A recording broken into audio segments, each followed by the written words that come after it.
Right. Okay. Yeah, I'm dealing with a square peg in a round hole situation out on site today. Those seem to come more and more often near the project completion. Just get a bigger hammer if it doesn't fit. I think their solution's a sawzall actually, but we'll see. Bigger hammer and a sawzall will solve all the problems. Yeah, true. It's a good combo.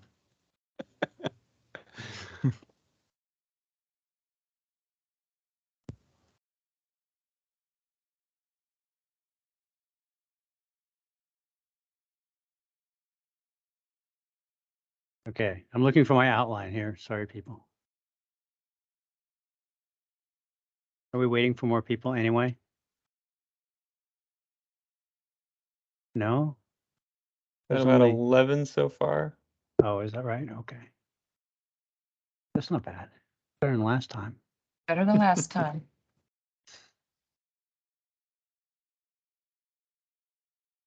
Where is it? There it is. What are we talking about today? This is the kickoff of our 3-part series on families. I know we've been drumming up excitement for like, I don't know, 6 months by now. I'm super excited. Are you really? Yeah. I am. I'm pumped. This is one that I've been excited about for a while too, just with knowing that everyone comes across families every day in Revit, and sometimes we're not necessarily wanting to make them from scratch, but sometimes just wanting to troubleshoot like what's going on with something that we find. So today we're going to mostly be going through starting from scratch, but all the pieces that we're working through as far as like how to troubleshoot can apply to existing ones too. Yeah, I think we should just get started, huh? Yeah. Can anybody see my screen? Did that? It looks like it's shared to me. I can see it. Can you zoom in? Can you zoom in on it so we can read it a little bit better? Or yeah. So There we go. Kind of. that's good. Oh. This is my big See, it's request. a little. It Almost loses too a little good. resolution, but it's Yeah. better than being too small. You can zoom I out one suppose. step. One step back, you just had it. Yeah. Nope, that's All right. perfect. Yeah. Thank you. Thank you. Okay, so as Mike said, we're going to be talking about families here for 3 weeks. And this particular session is a bit introductory. It's a very bit fundamental. We want to get a good foundation going, and there's a wide variety of experience, in attendance anyway. So we'll go through sort of the basics of Revit families and some of the key functions that we work with. As you can get a sense of from this diagram is everything in Revit is a family. Some things you have more control than others. System families are an example of something that's built into Revit. Views, dimensions, text, walls, roofs, floors, things that you have very focused control over. You don't have a lot of freedom. You have what they give you, and that's pretty much it. They're very controlled. Component families are things you can create them yourselves. They're typically stored externally in the file system, but the thing to remember there is it's just the element, the file in the file system, the actual RFA file is only a reference. Revit knows where it came from, but it's possible to change the version within the Revit model and not update the version that's living in the file system. It gets a little confusing there. It's not like an XREF where they're identical. It's more like a block in AutoCAD, where you can update it if you wish. Now, all of our OPSIS families, all the standard families that we build, our OPSIS specific families, are all in read-only folders on the drive. So you can insert them, and if you do go changing something, it'll give you an error or tell you it's read only or somebody's already in it or something obscure. So it won't let you save it. But that doesn't prevent you from changing it in your model. And the other best practice in that case, if you want to change things a lot, is you open up that family and you save it into your project. Every project has a families folder, and you save it into there, and then it's another way of double protecting the standard one. You can always go back if you mess it up.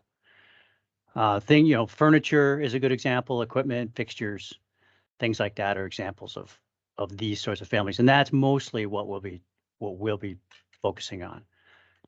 The other category, I guess, of families is profile families, which are a little bit different. Profile families are just basically a closed polyline, just a 2D line with an insertion point. And the insertion point's the tricky part with profile families.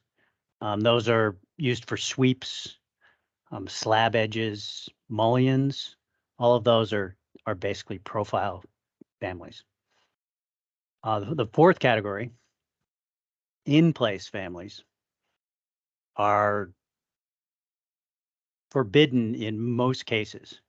In-place families are still being overused here at OPSIS, and people wonder why their models are running so slow. It's 9 times out of 10, it's because there's a lot of copies of an in-place family, where somebody will just draw something and then copy it around 10 times, 20 times, 50 times. I think, Mike, that's a key word right there, is copy. As soon as you think you're going to need more than one, we want to start using a family that's built in the family editor, where we can start to track it, schedule it, use it in a BIM way. Right. I mean, in-place families have the advantage of you can draw them with context, and regular families you can't.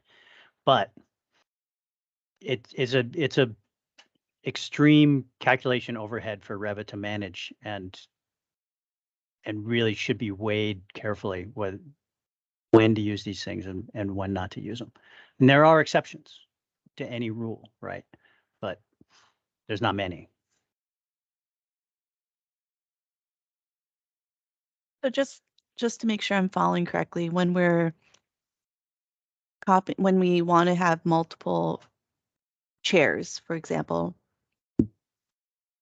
we're not supposed to copy it and No, paste it? no, you're not supposed to No, use it's an about in-place modeling in family. place. Yeah, Modeling in place. Gotcha. Yeah. All right, Yeah, thanks. sometimes, like, I've seen desks for some reason are in-place families a lot, where people would just model it up and then copy it around. But a chair is a classic example of a component family that you load in, and then you can copy it around all you want. And that's their whole purpose. Is Revit has just, it knows the definition and it knows these are copies, so it doesn't have to do all the work to figure out each and every single instance. Like, one of the few places where it may make sense to do in place would be like a reception desk. Almost every project has like a One really reception Unique desk. reception yeah, desk, unique, and it's only in one spot. Yeah, and I do a little audit every time you open the model, and one of the things it does is it counts in-place families in the entire model, and kind of can let you know how many there are if they get away from you. Now let me go to, whoops, over here. Make this one bigger. Now, component families. The overall organization of a family is this category, family, type, and instances hierarchy. Category are standard Revit categories, and you want to try, which we'll get into later when we start to demo one, is you want to assign anything you build, from scratch, you want to assign to a real category. Leaving it as a generic model will generally cause you nothing but trouble. But putting it into a category allows you allows it to act like that category. It inherits parameters that may be assigned to that category. It has certain characteristics of that category. You can schedule it using that category. It's a way to think about your model in a organized fashion, right? In a BIM, we're building it's a building information model. So we don't want these, we're not just drafting. We're not, as tempting as it may seem, you don't just want to put things down so they look like you want them to look. So you start with the category is the first major hierarchy, and within that there's a number of various families that you can create, and you create as many of these as you need. Right now we're just showing round columns and rectangular columns, but the same thing could have to do with chairs, for instance. There could be dozens of different families in there. Each of those families can have as many types as you need, and a type is a collection of characteristics that groups of these families share. We'll talk about that a little bit when we get into parameters, and there's different types of parameters. There's type parameters and instance parameters. That's the main difference. Now, each of these types can have, again, numerous types of instances, which is what you actually see in the model is the instance. So each instance is a particular type of a particular family that belongs to a particular category, is the way that it all breaks down. A good way to think about the difference between the type and the instance is like a type would be like a 2x4 or a 2x6 for wood framing, where that's something you're ordering, so you'd want it to be a type parameter where it impacts all of them of that type. Whereas an instance would be maybe the length, something you cut to length in field. So you could have the two type parameters like the width and the depth, but then the length would be an instance parameter, so you can adjust it for every single slat, right, for instance, or piece of trim, for instance. Yeah, and it helps you keep you organized too by putting parameters into types instead of instances. It's easier to change groups of things by just changing it in one place and not selecting all the instances and changing all of them. It keeps the model organized. It's tempting to make all your parameters instance parameters just because it's easier. You can just pick something and change it, but when it comes time to dealing with things in a organized fashion, it's better to try and think type. Now, when you think about a family, there's three main levels of the family to consider. There's the bones, the muscles, and the skin is the way you can think about it. The bones are the reference planes, which we'll get to each of these things today, I hope, at this rate. Maybe not. And Mike, maybe I could start sharing my screen as you're going through this. Yeah, take it away.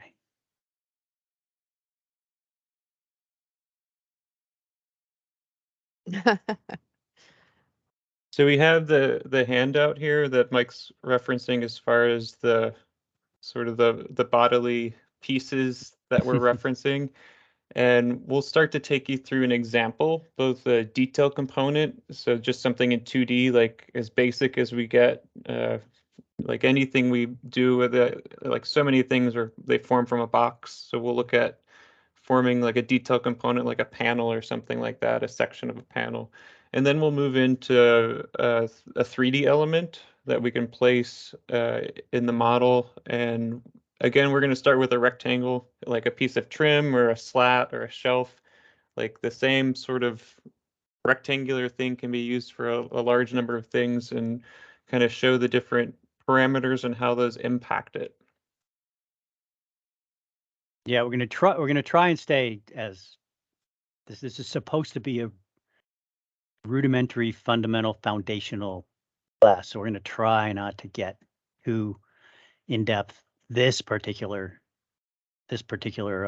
session. You know, but some tips and tricks sort of mixed in.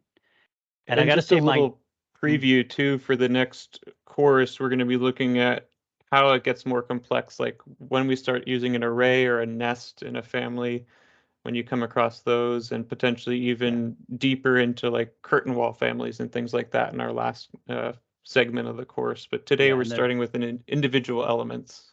we can get into parameters a little bit more next time too. I think it's going to be, there's a lot to do with them. The number one tip though that I want to share before we even start, the number one rule that I have for working with families, and we'll demonstrate this as well, is flex your family early and flex your family often, because something's going to go wrong with it. And if you test as you go, you'll be so much happier. You'll get to the bottom of things so much quicker. You realize the stupid mistake that you made when you haven't made, when you're not 10 steps down the road. So flex early and flex often. It's a simple thing to do, and we'll show you how to do that. So the first thing when you want to make a new family of your very own is you go to File, New Family, just like we already are.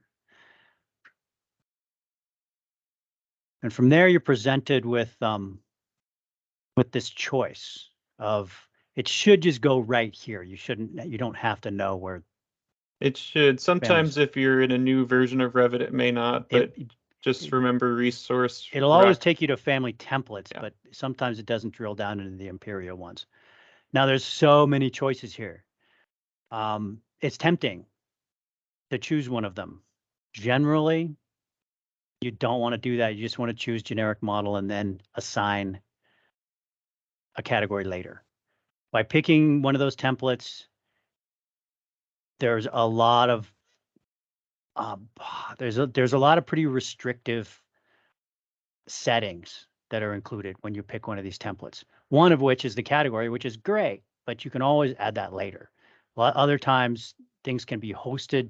They can be hosted to a wall when maybe you could do better by hosting to a face, for instance, make it more flexible.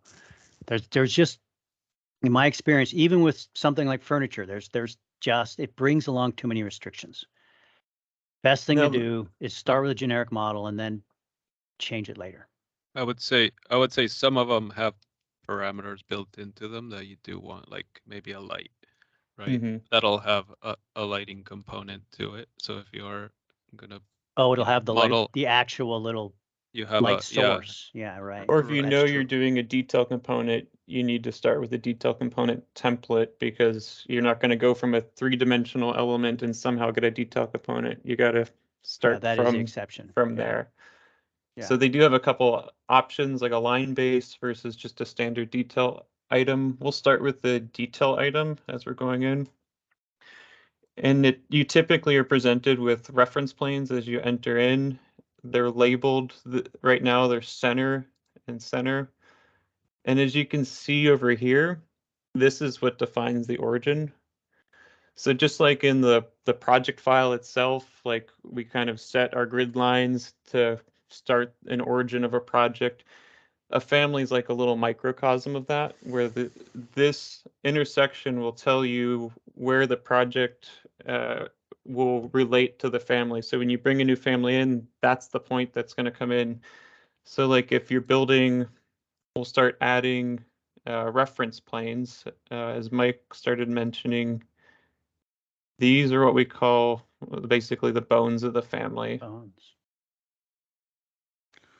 So if the family, if this family is a microcosm of the Revit model with the origins and all, does that mean that our Revit model is a microcosm of all Revit models in the universe? We're just an instance? We're just an instance. Maybe. That's beautiful, Mike. Yeah. It's possible. Who plugged you into the matrix today? So this is just an example for if we wanted everything to be centered off these two reference planes. And you can start to see that we have an overall for the width and the height.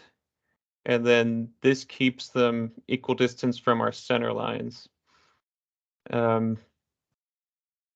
Max, you can start to, I guess, talk through maybe some ideas here, but basically we want to start adding our dimensions and making sure our reference planes all work together before we even get to the geometry that we see as the final product. Well, the other thing you mentioned about reference planes is they allow you to dimension to the reference planes once you put your family into your model. And snap to them. And So snap to them. if you just have, yeah. Now there's a strong reference and a weak reference. I think the strong references allow dimensioning, the weak references don't. I think is the way that those work. And we also, before we jump into adding components, should we change the category? Let's look at that. Yeah. So you can change it whenever we're in a detail item. So we're in a let you do detail, that. so Yeah, okay, it's good to never mind. know it's just at this folder up here. And typically, if you're using a 3D element, it'll show a whole series of options. For a detail component, it just comes in as a detail component. You get a few options at the bottom where you can rotate, shared. Typically, for a detail component, you don't need to go into the weeds about this folder. The part Mike was mentioning before is flexing. So this is what he means by flexing, is you start to give it a smaller number and a bigger number, and maybe even an extreme number to just see. Always an extreme number. Yeah, that it works. Always do something that you can't imagine anybody would ever want to do, because it's guaranteed. Just to see what happens. Yeah. And so from here, since we're doing a detail component, we'll just start with a fill region. Not too concerned about what the material is yet, and we're not even concerned about where we stick it. We'll just create it. And it starts to give you, excuse me, I'll go back in. It starts to give you the lines where you can pull it to the reference lines where we want to lock everything. So click and then drag and then lock.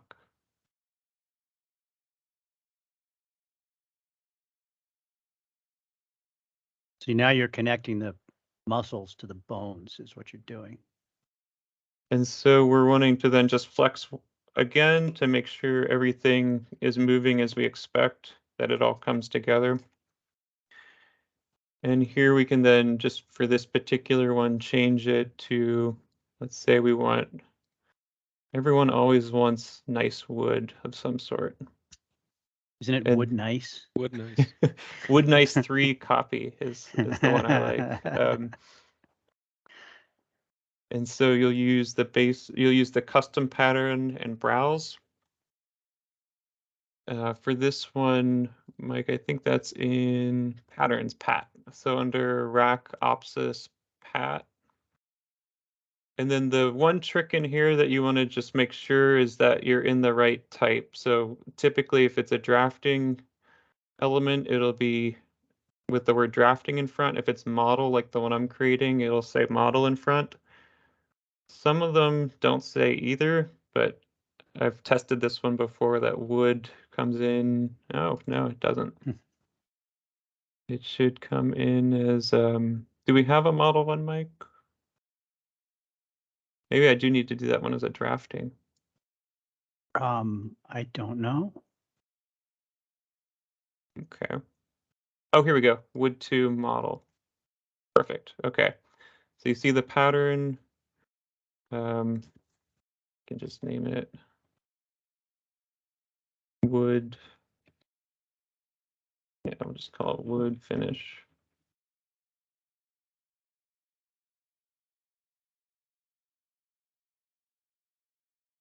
And then I have up on my other screen the naming convention, so I'll follow that.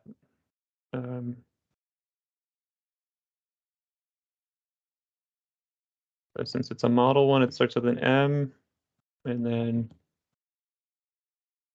finish.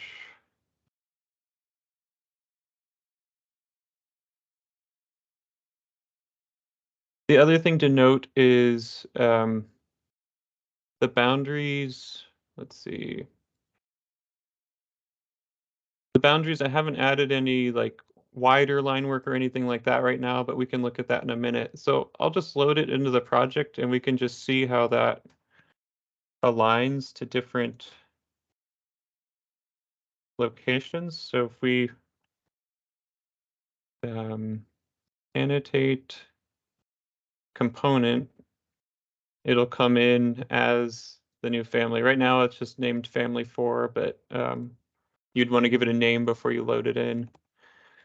So you can see it appeared from the center. See how my mouse is on the center of the item? That's because that's the origin of it.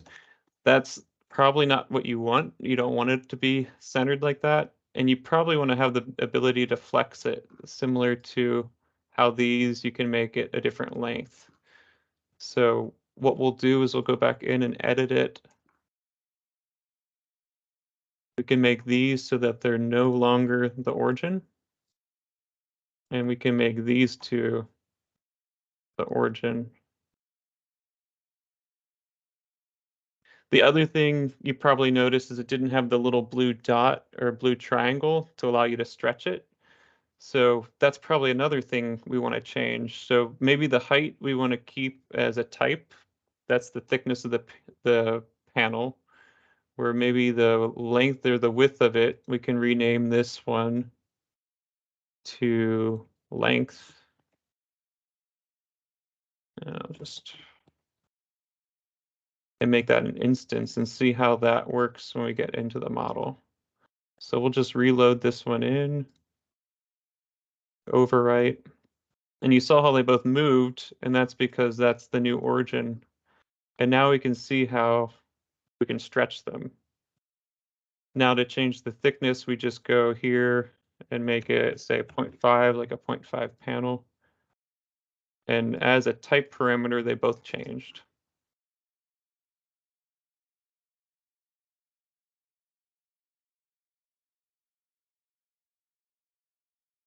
Max, am I missing anything that we wanted to go through with dimensioning and things like that? I want to make sure I'm not jumping too far ahead on you guys. You sort of covered it, but I want to, I guess, make sure again that when you use a type or an instance dimension, then you get those draggable squares, right?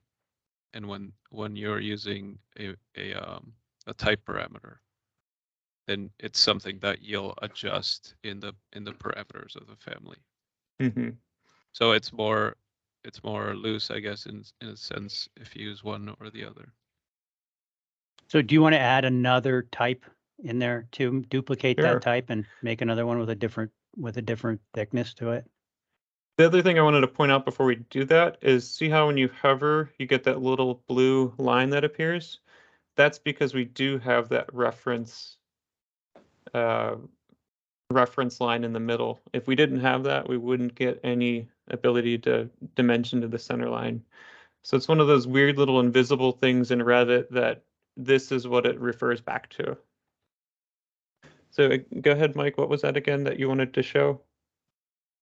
Go into another the item. Yeah, another type within the family itself. Okay, and we can or do within, that. Not within the family, within the model. Go into the model. Yeah, we can do that in here as well. You're able to. Yeah, you can create types in here. So we could call this one 1/2 inch thick and make sure that the height is 0.5. See that word default after length? That's your indication that it's an instance variable. I don't know why they pick the word default to communicate that, but that's what that means. And then from here, we can also create a new one that would be, say, 3/4 inch thick. And we can just make that 3/4 of an inch. And then we'll load it into the project again. And, oh, I think I forgot to, oh, here we go. So we'll make these both that type. So there's the 1/2 inch. And then I'll just change one of them to the 3/4. Yeah, precisely. And you can those types are reflected in the project browser as well. If you go down in the project browser and find your family in the tree. Right now it's going to be an obscure family 4. Yeah. Yeah. Or it has There's it without a space? space. I think No there's space. So it's showing up down there. Yeah, so you see those little expand the tree by family 4, you'll see both of those types. And I believe you can make a new type if you want. Yeah, as you could, well. so you could duplicate here and make that an and inch. you make one, yeah. thick. And then go and then right click on it and edit the properties of it, type properties And those would be down a little just bit. specific to the project file, right? Right, it wouldn't save go in back your- to the original, but it's still useful for your project where you'll then have it there to work with. And if you edit the family that you've added new types to from within your model, those families, those types are in the instance, not instance, but in the one you open up. Rather, because it's not opening from the network anymore; it's opening from within your model. Yeah, but if you save it, if you open it from your model and clicks and save it, it'll try and save back to where you created it from. So if you've So created just- something in your family, it'll save those types into the one that's saved on the network. Except So it those are looks read like only. it looks like it did not work that time. Well, the with read only, Or yeah, the if read they're only offset is our families. standard ones. Yeah. Read on those ones won't save. You'll get an error. Now, another thing we could add would be maybe not so helpful with this one just yet, but we can add the controls.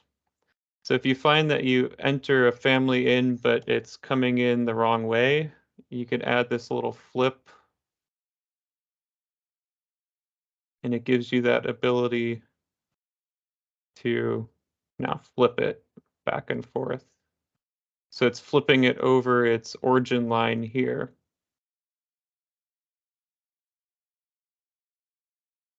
Which may become more useful if it's, you know, a more decorative profile or something, or if we start to add, say, a line thickness to one face of it. I guess, do we want to jump into maybe the 3-dimensional form, Max and Mike, just in the... Well, let's touch a little bit on time. shared parameters versus parameters first, since we were... Sure. That's in this.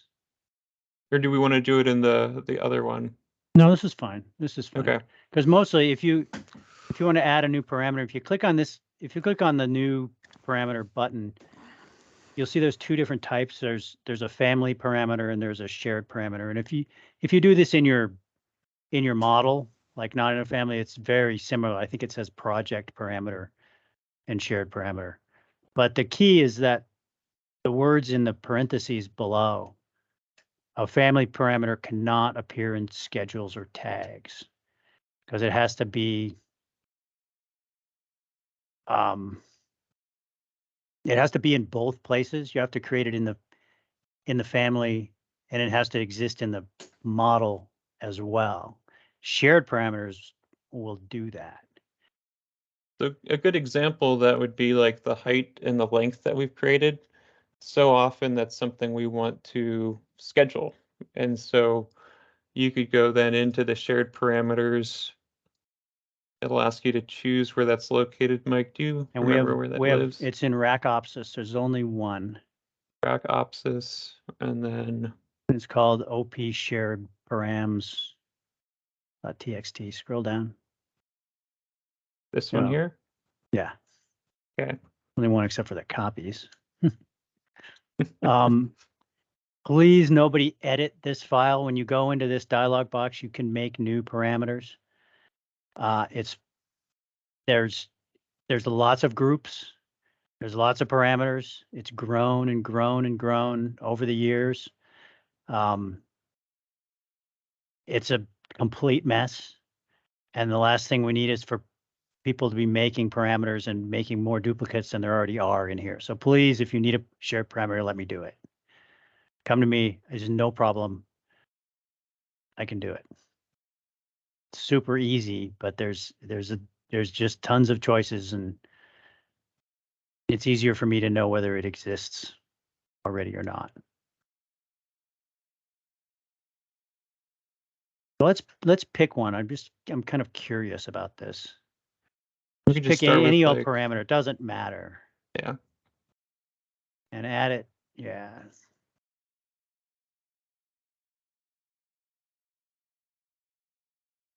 But Did you pick one? it does make, yeah, so I picked mass height. Okay. And it basically grays out everything because that's already selected within that shared parameter. Correct. We still get the option to pick where it lives.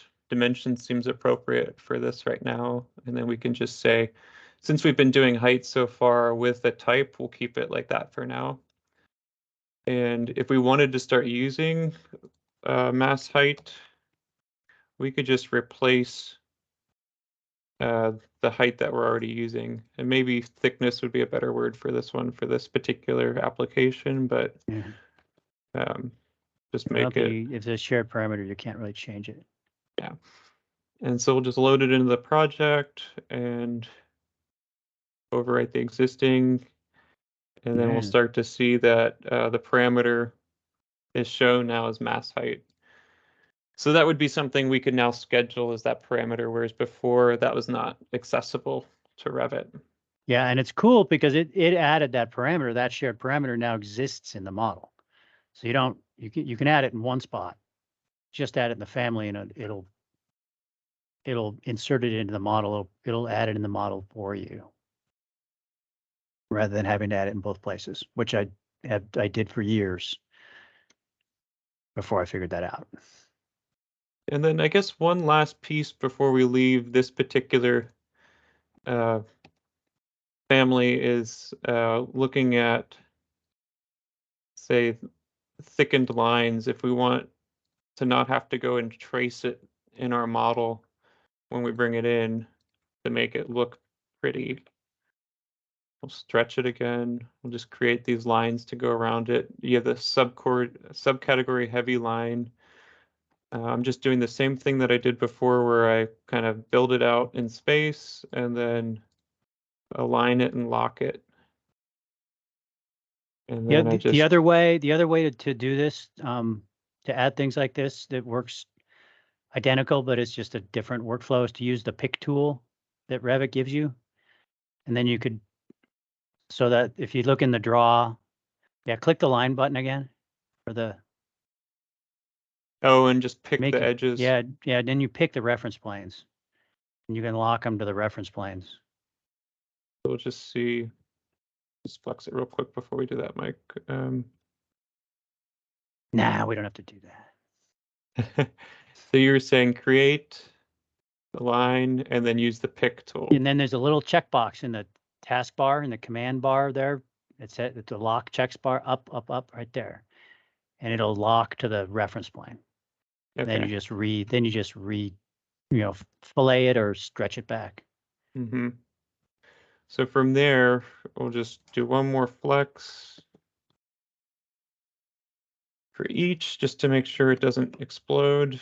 And what I wanted to do now is just set visibility and graphics for this one. So right now it's like it's a freestanding piece, but if we want it up against something, we could just add a visibility parameter.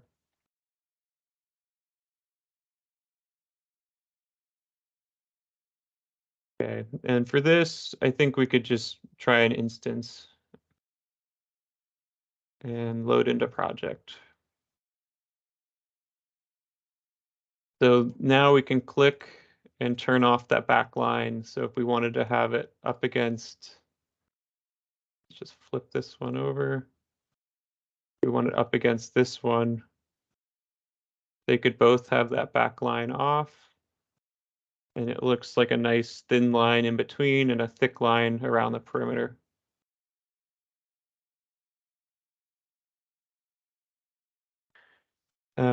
I guess for now we can jump into quickly a new family, looking at a 3-dimensional one.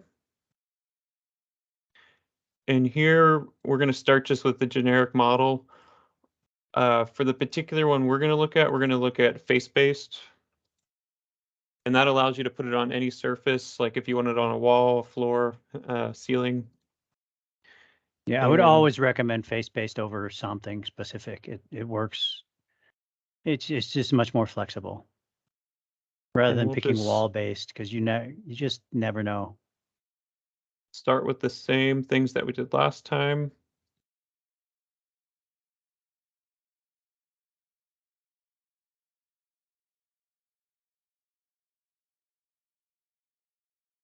And And that big box you see is the face that represents the face that your family is going to be hosted by when you put it in a model.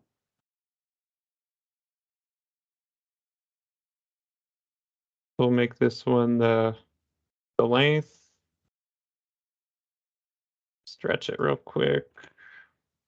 This one we can make the width. And I'm looking at it just as like dimensional wood is what I'm thinking about right now. So we'll show that it can be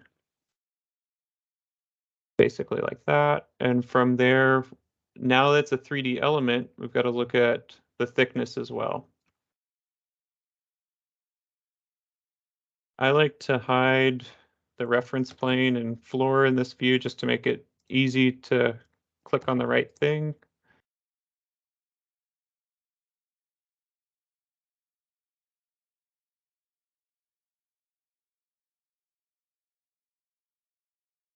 Okay, and then we'll just go back to the reference level and create an extrusion.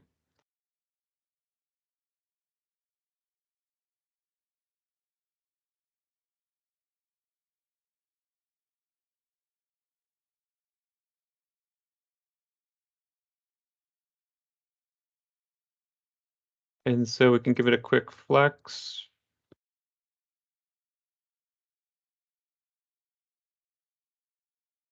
And so we just have to pull it down to the right height and it should work for us here too. So the difference now with this one is we'll need to give it a material. And to do so, we just click on it and click the little button to the right. And this allows us to create a parameter for it. And we can just call it material for now. If you had multiple things, maybe it's better practice to say like wood slat, like if you start adding like bolts to it or something else, and that allows you to give it a material. For this one, the type, I made it a type parameter, so anything of this material would be a type. It would all be wood. Mike, do we have, where's our materials in here? Here we go.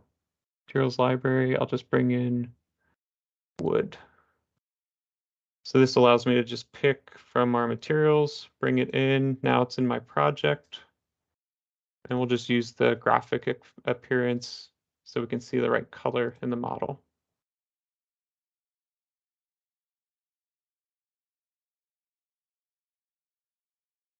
So there we can load it into the project, and it might be easier to see it in 3D. So it gives me the option to put it on the floor and on the wall. Mm-hmm. But you can't put it out in space, right? That's right. Yeah, once it starts to lose its host. See, it's still hosted by the wall in that case. And so the nice thing about that, if you did like a wall-based family, not. I think they get deleted. Whereas if you just do face-based, it just gets orphaned out in the middle of nowhere. Yeah. So at least it doesn't get deleted, but you do have to clean up orphans if their hosts die yeah, off. our casework doors are like that. Uh-huh. And so Julia, from here, oh, go ahead, Max. I think Julia had a question, or That was my question in terms okay. of face space and having, if like all our furniture is on the slab or the floor and then the floor gets pulled out, then we lose all our furniture. So that's good to know. Yeah, so that's why it's a lot of times easier to just stick with face space. I know it can create some unusual scenarios where like gives you the option to then throw something that normally wouldn't be on the wall, but at least you're not losing things if someone deletes the finished floor and that was hosting all the chairs or something like that. I think from here we wanted to add Max, did we want to add like another piece to it, or what was the idea next? I'm trying to remember what we had in our outline. No, I mean we can cover kind of the different geometries for Okay. creating geometry. One thing that we could talk about real quick is using maybe equations in some of the parameters. I don't know if Oh, people sure. know how Yeah. to. That's a great point. Let's do the extrusions. We're getting a little tight. Okay. And we'll go into parameters deeper next time. That's There's right. A I lot, guess there's a lot to the calculations and let me pull whatnot. up a preview of what we're intending to cover next week, or not next week, next month. Let's see, focus teams. Because this will kind of show why we're starting with a rectangle and why we're starting then with an extrusion. So our goal is next week to move into something like this, where you can see this individual piece is that stick we just created. We're looking at how it then can become an array, which gives you a lot of flexibility when you're in the future. Oh, did I not do the right one? Yeah, here we go. Gives you flexibility to start creating shading devices, shelves, any different kind of, spaced out family, where we still have the flexibility to stretch, but this becomes more advanced because you can stretch and it infills. So this will be filling out like what Max was talking about, creating formulas. I have a I think, question about that, oh, go for it. just real quick. In some instances, you can appropriate a tool like a curtain wall to do the same thing. So why Mhm. would you create a family versus leveraging an already built tool to do what you want it to do? I think it comes back to how you want it to operate. A curtain wall can be great and really flexible for something like that, but then you may be managing two walls. You might have to move the curtain wall and then move the wall behind it. In this instance, you just move the wall and the curtain and the slats move with it. You may also find, yeah, there could be other opportunities where the curtain wall makes absolute sense if you want to have control over the mullions as maybe the vertical attachments for something. It truly comes down to what makes sense for that particular instance. Yeah. Yeah, I think, and maybe it's once you hit the limits of what a curtain wall can do and what you're trying to do with a family, that's sort of the threshold of selecting something more custom. And the thing we just wanted to kind of remind everyone is, there's solid geometry, but there's also void geometry. And they start to work together in a way where you can cut one geometry from another. So you may find that like it makes sense to use something like a family where you can then cut, again, a curtain wall. Maybe you can edit the profile and have a slope there, but there's other areas where it can be more useful or quicker or more flexible doing it something like this. And I think the last piece with this too, just to kind of give a glimpse into the third course or the third part of this course would be we're going to look at how you can maybe link in one of these arrays into a curtain wall panel. So you can start to show types of arrayed slats if you want to do it that way. So we'll be moving more into what Pauline was suggesting, where you start to work with curtain walls in that case.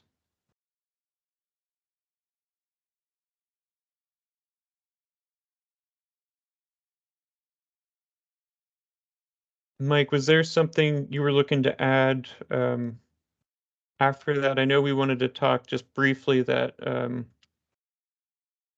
we've cover only the gone through options, extrusions really. here. I mean, that diagram is pretty self-explanatory about what the options are.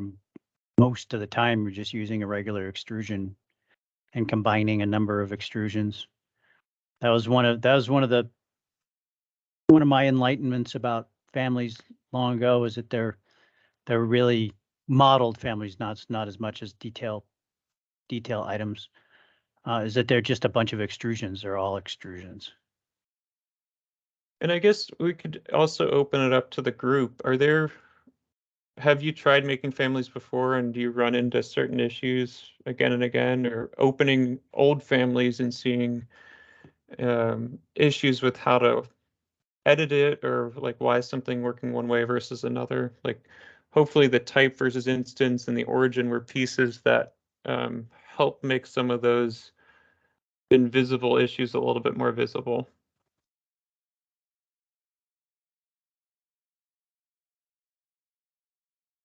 I find a lot of times I have to add the materials parameter to an out-of-the-box family.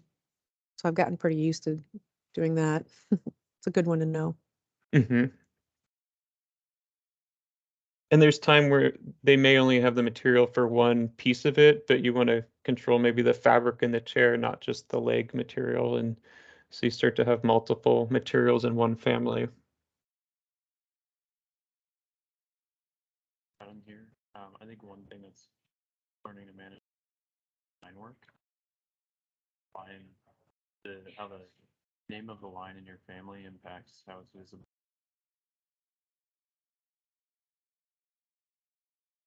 Okay. Did y'all hear Adam? You're Adam, really hard to hear, Adam. Your mic's low. Quiet. I'll just type it. Uh-oh. That's not going to help.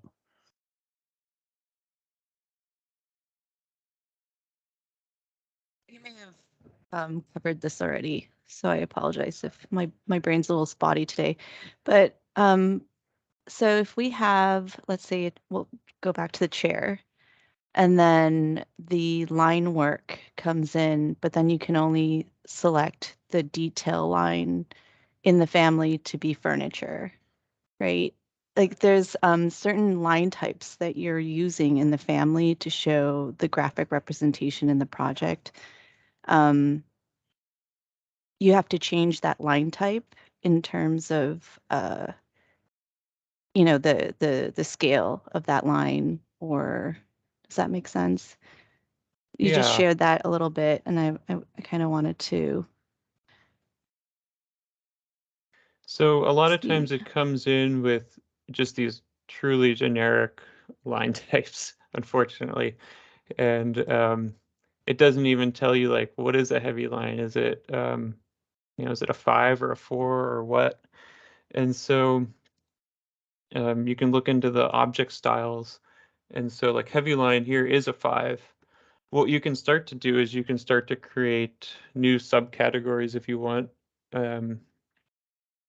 where like if you know in your project you're starting to use like certain line types, you can create one that matches what you'd want to have. And notice it's a subcategory of detail items. That's right. Because finding it is the hard part. Once you create your new line type, quick too. Finding where it ended up in your model is one of the gotchas. The other one is if you go in there and say, oh, it's a heavy line and it's 5 and it's too fat, and you change it in your family to 3 or something and reload it back into your model, nothing's going to change because it's already set to 5 in the model. Mm-hmm. Even if you make new lines that way, they won't, which is a great thing. It's a feature, right? Your family won't stomp over what you've already decided in the model. Yeah, it's just so a little disconcerting when it won't change and you don't know if you did it right or not. So here's the detail items, and that's what our family is right here. The one we just talked about was the heavy lines. So we can change this right now. And we can maybe be a little outlandish, but we can make it an 8. Or change the color or something. So we And can see. then Oh, to there see how we go. those all just bumped up pretty dramatically.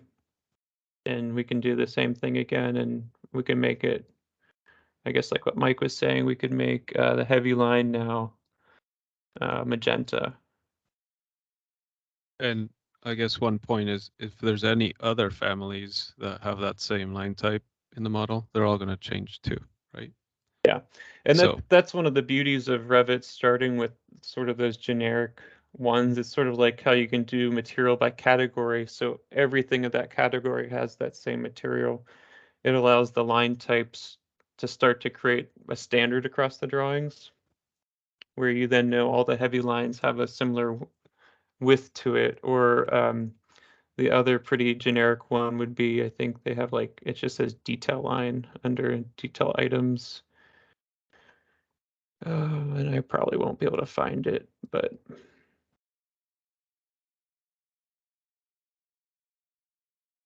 oh, it's just, I think it's just the standard here. That's right.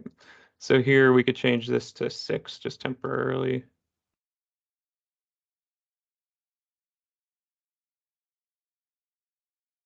And that's going to take forever to think about it because that's going to impact a ton of stuff. But you can see that thin line here that was a 2 is now a 6. And so since it is an object style, it impacts the entire project, whereas these parameters up here are just for that particular view. So a lot of times you don't want to change these if you don't have to, because this is basically baked into the template Mike Montagna's created. So this is what helps keep all of our drawings looking relatively similar across the board. If we can keep these what it is out of the box, but it kind of just lets you know that there's basically a set of tools that we can work with to get those looking right. But you may find that 3 line types aren't enough for what you're trying to do. If you're trying to express something pretty intricate, or if the line types just are too thick for something, then you can start to add additional ones, and it'll appear under this detail items when you load it in. And if you do want to, if you do want to weave it seamlessly into your model, you can. Unfortunately, it's kind of low tech, but you can look at the line types, the line styles that are already in the model, and just repeat them in your family, and then they'll inherit whatever they already have. So thanks everyone for joining us. I hope that was helpful and wasn't too basic to start us off. It'll get a little bit more complex as we move forward. Thank you. This was extremely helpful to me. Yes, for me too. Cool. It's Thank about you. doing it the right way, right? Not surviving Yeah. families. Thank you. Thank you so All right. much. See ya. Okay. Yep. Thank you.